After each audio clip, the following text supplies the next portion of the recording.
আল্লাহ, তুমি আমাকে কালা কুফাসারটা সন্তান দাও, তবু তুমি আমার একটা বাচ্চা দাও।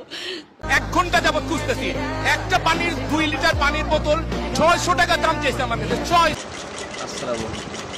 উত্তরায় যে বিমান দুর্ঘটনা হয়েছে এটা নিয়ে কথা বলার সৌভাগ্য আমার হয়নি, কারণ আমি অসুস্থ ছিলাম।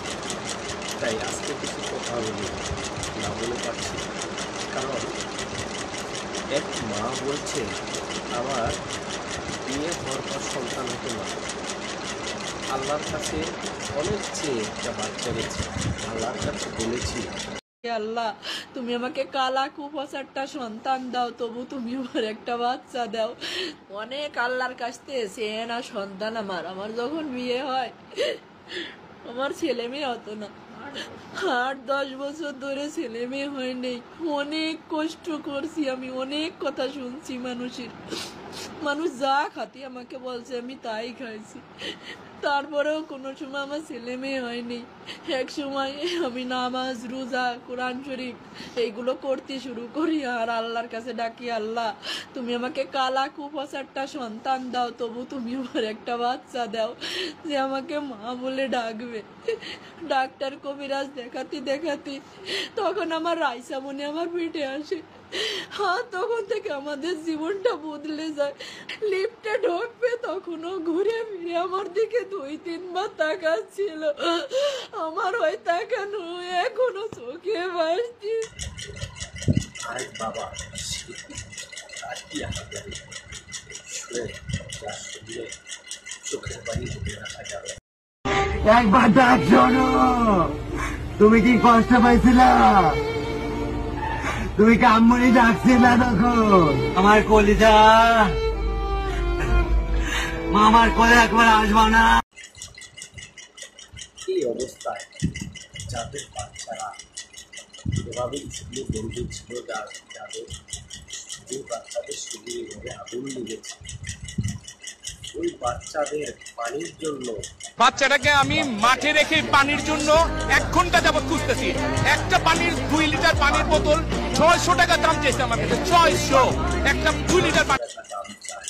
ওই অবস্থায়, ওই পরিস্থিতিতে যেখানে নিজের কাছে পানি থাকলে, নিজের কাছে পানি না থাকলে অন্য কোথাও থেকে পানি জোগাড় করে তারপর বাচ্চাদের দেওয়া উচিত। সেই সময় নিজের কাছে পানি থাকা অবস্থায় 600 টাকা এক বোতল পানির দাম চায়। আমাদের মানবতা কোথায়? আমাদের মানবতা কোথায়? আমাদের বিবেক কোথায়? আমি তো বুঝতে পারছি না। কিরকম বিবেক বিবেচনা থাকলে মানুষ এক বোতল 2 লিটার একটা পানির বোতলের দাম থেকে দেয় 600 টাকা। তাই আমাদের মানবতা নাই। আর রিক্সাওয়ালা গাড়িওয়ালা তারা 20 টাকার ভাড়া 300 টাকা চায়। এই রিক্সাওয়ালাদেরকে আমরা মায়া দেখাই, আমরা মায়া দেখিয়ে তারপর চাচাকে নিয়ে আসি। আসার পর চাচা বলে 50 টাকা ভাড়া, আমরা 12 দিচ্ছি, 10 টাকা দিচ্ছি। তারা তো রিক্সা, তাই না ভাই? আমার কথা হচ্ছে মানবতা আমরা দেখাবো না এটা না, আমার কথা হলো আমরা যদি মানবতা দেখাই, এইরকম পরিস্থিতিতে কীভাবে ভাড়া বেশি চাই? ভাড়া চাওয়াটাই অন্যায়, ভাড়া চাওয়াটাই মানবতা তৈরি হয়ে যায়। মানবতা ওই সময় তো, ওই পরিস্থিতিতে যদি ভাড়া দেওয়ার মতো জ্ঞান না থাকতে পারে, আমি দেখি এই পর্যন্ত জানি যে ভাড়া দেবো না কি করবো, এটা ব্রেনতে থাকাই না কি, এটা কি সন্দেহ। সেখানে বেশি 300 টাকার সিএনজি বা 1 টাকা, আমরা এই সিএনজি ড্রাইভাররাই কি বলে, মামা আমাদের 50 টাকা বেশি যায়। আর এখন কি বলে? এখন বলে আমাকে 300 টাকার ভাড়া 1000 টাকা দিলে আমি যাবো না, আমি যাবো। এটা ভাই, এখন আবার অনেকে বলে যে আমাদের বাচ্চা, আমাদের বাংলাদেশের বাচ্চা আমাদের এই বিমান দুর্ঘটনায় এই বাচ্চারা মারা গেছে, তারা সেনাবাহিনীদের অবহেলার কারণে মারা গেছে, তারা বিমান বাহিনীর অবহেলার কারণে মারা গেছে, বিমান বাহিনীর অবহেলার কারণে মারা গেছে। এই বাচ্চাদের জীবন নিয়ে এখন তারা রাজনীতি শুরু করছে এবং রাজনীতি কেউ বলে মারা গেছে, প্রতিপক্ষ বলে মারা গেছে 30 থেকে 32 জন, আবার কেউ মারা গেছে 2 থেকে 250। কেন লাশ গুম করা হচ্ছে? ভাই, লাশ কীভাবে গুম করবে? কীভাবে লাশ গুম করবে? লাশ না হয় গুম করলে, আমার সন্তানকে না হয় গুম করলে, আমাকে গুম করছে, আমি কি আমার বাচ্চা আনতে যাবো না? আমার বাচ্চা না পেলে আমি জানাবো না থেকে আইন শৃঙ্খলা বাহিনীকে আমি জানাবো না আমার বাচ্চা পাচ্ছি না? তার তো জানাবো না, অবশ্যই আমাদেরকে জানাবো। কোনো গার্জিয়ান আজকে তো দেখেছেন কোনো গার্জিয়ান বলছে যে আমার বাচ্চা পাচ্ছি না, আমার বাচ্চা পাইতেছি না, এরকম কেউ বলছে? বলে না, অথচ কি লাভ হচ্ছে। আর জুলাই আন্দোলনে যাদের চোখে পানি লাগবে এখন তারা দেখেন আইনটা বুঝতে খেয়াল আছে, কারণ জানেন যে স্বার্থ আছে রাজনীতি, তারা এই দলের এই লিগের ভাই, এটা আমরা কোনোভাবে দেখেন। একজন শিক্ষক কী বলছে, টিচাররা পর্যন্ত এখানে টিচাররা পর্যন্ত সহযোগিতা করছে, আর আমরা একটু পানি দিয়ে সহযোগিতা করতে পারি না। আমরা কেমন মানুষ, এক বোতল পানি আমরা 600 টাকা, 30 টাকা পানি 600 টাকা, 40 টাকার পানি আমরা 600 টাকা, আমরা কেবল মানুষ। আমরা 10 টাকার ভাড়া 300 টাকা চাই, 300 টাকার ভাড়া আমরা 1000 টাকা চাই। আমরা কেমন করে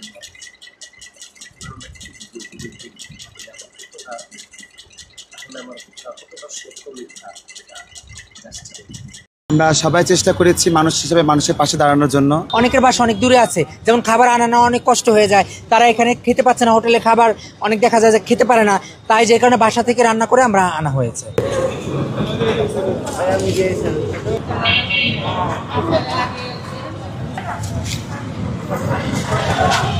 যতটুকু সম্ভব আমরা মেজবাহিজার পরিবার, পুরান ঢাকার পরিবার, আমরা সবাই চেষ্টা করেছি মানুষ হিসেবে মানুষের পাশে দাঁড়ানোর জন্য। একটা মানুষ যে চলে গেছে তাকে তো আমরা ফেরত দিতে পারবো না, আবার যার অবস্থা খারাপ আছে তাকে আমরা ওইভাবে কিছু করতে পারবো না। চেষ্টা করছি সর্বদাই তাদের পাশে থাকার জন্য।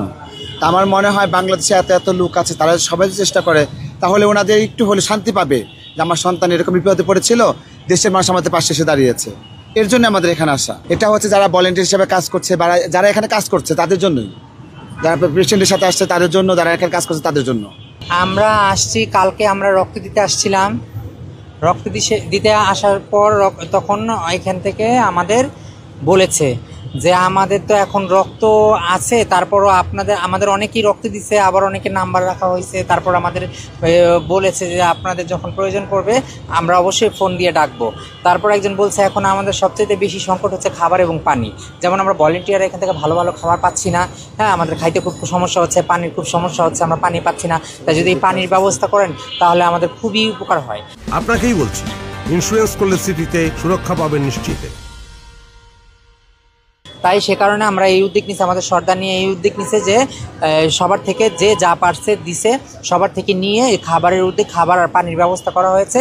হ্যাঁ, এখন আমরা এই খাবার আর পানি দেওয়ার জন্য আসছি ভলেন্টিয়ারদের, আর হচ্ছে গিয়ে ভিতরে যারা এই যে প্লেনে বাস্ট হয়ে যারা অসুস্থ হয়ে হাসপাতালে ভর্তি আছে তাদের গার্জিয়ানরা যেমন এখানে আছে। এখানে তো যেমন রুগী তো আর ওষুধ খেতে পারবে না, ওই খাবার খেতে পারবে না, রুগীর খাবার আলাদা, কিন্তু গার্জিয়ানদের তো একটা খাবারের প্রয়োজন আছে। অনেকের বাসা অনেক দূরে আছে, যেমন খাবার আনা নেওয়া অনেক কষ্ট হয়ে যায়, তারা এখানে খেতে পাচ্ছে না, হোটেলে খাবার অনেক দেখা যায় যে খেতে পারে না, তাই যে কারণে বাসা থেকে রান্না করে আমরা আনা হয়েছে। হ্যাঁ, বাসায় রান্না করা খাবার। এই যে আমার মেয়ে খুব নিজে রান্না করছে, ও নিজের হাতে রান্না করছে। আমরা রুগী দেখতে গিয়েছিলাম, তো আমাদের ভলেন্টিয়ার ভাইরাও বলেছে, রুগীর আত্মীয় স্বজনের সাথে আমরা কথা বলেছি, বিস্তারিত শুনেছি। শোনার পর আমাদের খারাপ লাগছে। আমাদের সবাই মিলে, আমাদের গুরুমারা সবাই মিলে আমরা যতটুকু পারছি আমরা তাদের সাথে আসছি। আপনারাও সহযোগিতা করুন, আপনারাও সবাই আসুন। ভুয়া খবর ছড়াচ্ছে 100-150 মারা গেছে, আরে ভাই তখন 100-150 বাচ্চাই নেই, আর আমাদের কাছে প্রত্যেকের কাছে আমার 42 জন স্টুডেন্টের আমি ফর্ম টিচার, আমার 42 জনের নাম আছে। আমি ঘটনার সাথে সাথে আমি প্রত্যেকের সাথে কোঅর্ডিনেট করতেছি তার বাচ্চা বাসায় পৌঁছেছে কিনা, তাই না? এখন ধরেন আপনার বাচ্চা যদি না পৌঁছায় কিংবা হারিয়ে গেছে, আপনি বলবেন না? আপনি এসে তো বলবেন স্যার আমার বাচ্চা হারিয়ে গেছে। এটা আমি লুকাতে পারবো? লুকানো সম্ভব? 50 জন মারা গেছে, আমি লুকানো সম্ভব যে না আপনার বাচ্চা মারা যায়নি? Is it possible? পসিবল না। এটা ভুয়া কথা বলতেছে। আমার 42 জনের বাচ্চা 2 জন আমার ইতে গেছে, হসপিটালে গেছে, আমি তাদের তথ্য নিয়েছি এবং তারা এই যে কিছুক্ষণ আগে টেলিফোন করেছে, তারা বাসায় ফিরেছে। এরকম যাদের মারা গেছে 2-4 জন, ধরেন সর্বোচ্চ 20 জন মনে করেন, হ্যাঁ সেটা ঠিক আছে, কিন্তু এই যে বাড়াবাড়ি করে যারা বলতেছে এটা তো ঠিক না। কারণ তারা জানে না, তারা বলতেছে যে তখন স্কুল চলতে, স্কুল তো শেষ, তখন স্কুল ছুটি হয়ে গেছে, তখন 80% স্টুডেন্ট ডিসপাস হয়ে গেছে, চলে গেছে। এই 20% স্টুডেন্ট আশেপাশে খেলাধুলা কথাবার্তা যাবে, হ্যাঁ কেউ ক্যান্টিনে খাইতেছে, বাচ্চাকে ক্যান্টিনে নিয়ে গেছে, ব্যাগটা রয়েছে, ব্যাগটা রেখে আবার ব্যাগটা নিতে আসছে, ঠিক এরকম। অ্যাকচুয়ালি প্রতিদিনই তো আমাদের 1টার দিকে ছুটি হয়ে যায়, 1টার দিকে ঘন্টা বাড়লেই, হ্যাঁ 1টা বাজতে 5 মিনিট বাকি থাকলে আমরা প্রিপারেশন নিয়ে নিই। বন্ধু, আগে তো আমরা মানুষ নই, তারপর আমরা না হয় কোনো ব্যাপার নিয়ে কোনো জিনিস নিয়ে ভাবি, তারপর কথা বলি।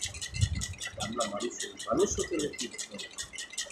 মানুষ হতে হলে নিজের ভিতরে পশুটাকে লালন রাখতে আমাদের মনুষ্যত্বটাকে লালন করতে হবে। তাহলেই আপনি পারবেন মানুষের মতো ব্যবহার করতে। মানুষ এভাবে পারবেন না তো সব জায়গায় ব্যবসা করবেন। মানুষ মারা যাচ্ছে পানির অভাবে, আপনি ব্যবসা করছেন। পানি আপনি নিজের থেকে পান করাবেন তা না, আপনি 1 বোতল পানি 600 টাকা চান। আপনি তাড়াতাড়ি গন্তব্য নিয়ে যাবেন বাচ্চাটাকে বাঁচাবার জন্য, তা না। আপনি আগে আপনার মানবতা চিন্তা করেন, আমি কীভাবে 500 গুণ বেশি বাড়াতাম। কি ধরনের মানুষ এই দেশে বাস করি, এটাই আমাদের জন্য যথেষ্ট। এই দেশে এই ধরনের মানুষ, হ্যাঁ আমাদের দেশে সেনাবাহিনীর আমরা দেখেছি নিজের শরীরের জামা কাপড় খুলে তারপর নারীদের ইচ্ছুক দেখেছে এবং নিজে ভ্যান গাড়ি চালিয়ে ধাপিয়ে তারপর নিজেদের ছেড়ে সেনাবাহিনী। আমরা বাইরে থেকে তো নিজেদের স্বার্থ হাসিল করার জন্য কিছুই বলি, সেনাবাহিনী তাই এটার জন্য সেনাবাহিনী কিছু করে নাই, সেনাবাহিনীর কোনো ভূমিকা রাখে না।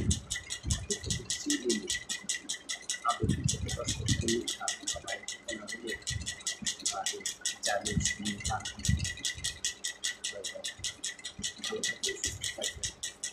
আমার যেই ছেলেগুলো মারা গেছে তাদের